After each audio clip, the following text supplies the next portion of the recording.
What is expanding? Expanding is basically just getting rid of brackets in either an expression or parts of to solve an equation. So for example, let's say I had 3 bracket x plus 1, close bracket. So what we want to do to expand is essentially just to get rid of the brackets, and that means I need to multiply whatever that term is out front into all of the terms inside. Now just for your recollection or recall, terms are always separated by plus or minus signs. So in this case, there's one plus sign inside of the brackets. On either side of it, you'll see the term. So x is a term, and 1 is a term that I've just highlighted in yellow. So when we're multiplying the 3 in, the 3 needs to be multiplied to that first term, the x, but then it also needs to be multiplied to the 1, the second term. So when I do that, the first thing I would get is 3 times x is 3x, and then remember we have that plus sign there, and then 3 times 1, of course, is 3. Let's try another easy example like that one. So let's say I had 4x times 2x minus 3. So once again, how many terms are inside of the brackets? I've got 2. So notice the 2 and the x aren't two separate terms. They're with each other, and there's no plus or minus in between them. So 2x is the first term, 3 is the second term. So this 4x, which is the term up front, needs to be multiplied to the 2x, and then the 4x also needs to be multiplied to the 3. So 4x times 2x, what we do first is multiply the two numbers together, and 4 times 2, of course, is 8. And then x times x would give me x squared. Minus 4x times 3, so 4x, 4 times the 3 is 12, and then, of course, there is an x, so x. And that would be our final answer. Now, let's try a couple ones that are a little more difficult. So let's see, for example 3 here. What if we had 2 sets of brackets? Here we had x minus 1 times x plus 4.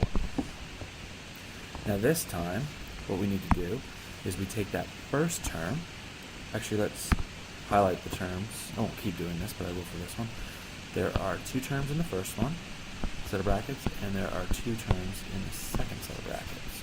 So what we're going to do is take the first term in the first bracket, and it would get multiplied to both terms in the second bracket.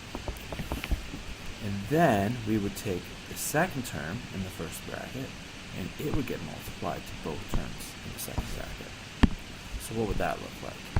Well, we would get x times x, which would be x squared. X times 4 is plus the 4x. Now notice the minus in front of the 1, so it's negative 1 times x, which is negative x, and then negative 1 times 4, which is negative 4. Now I take a look here, and I'm like, is there anything I can do further to simplify this? And there is. There are like terms in here. And you'll notice when we do this, often, almost always, they're right in the middle. So we've got a 4x and a minus x. So we've got a 4x minus the x. Those are like terms. We can collect those. So I've got my x squared. If I have 4x and a minus x, I now have 3x, and then the minus 4. And that would be the final answer. Alright, next example. Oh, and I didn't say it at the beginning, but feel free, if you want to try these, just pause this after I write the question, try it yourself, and then unpause it and see if you get the same answer. So, example 4. What would we do if we had something like 3x minus 2 squared to the power of 2? So how are we going to deal with that exponent up there? Well, what does it mean to square something?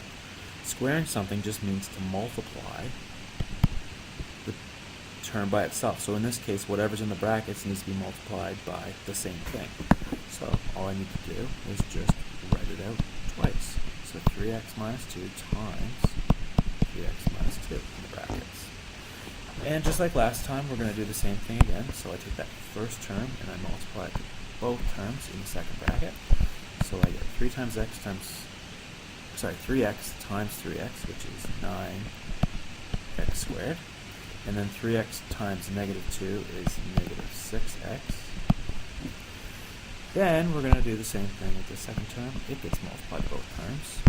So we get negative 2 times 3x is also negative 6x.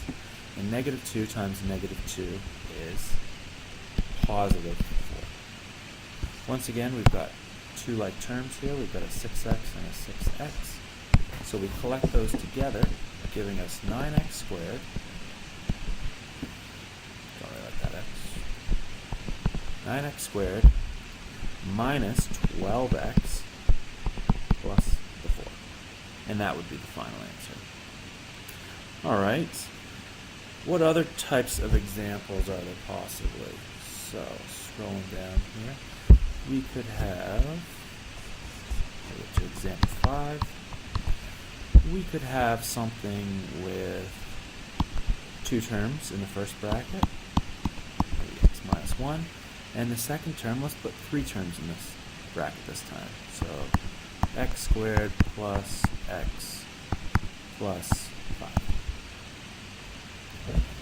Okay, so this time I'm going to multiply the first term to all three terms in the second bracket. So if I do that, I get x times x squared, which is x cubed, plus x times x, which is x squared, and x times 5, which is 5x. Then I'm going to take the negative 1 and multiply it to all three terms. So we get negative 1 times x squared is negative x squared. Negative 1 times x is negative x. And negative 1 times 5 is negative 5. So I'm going to look through there and say, I wonder if there's any like terms. So we'll notice that there's an x squared term here and an x squared term here.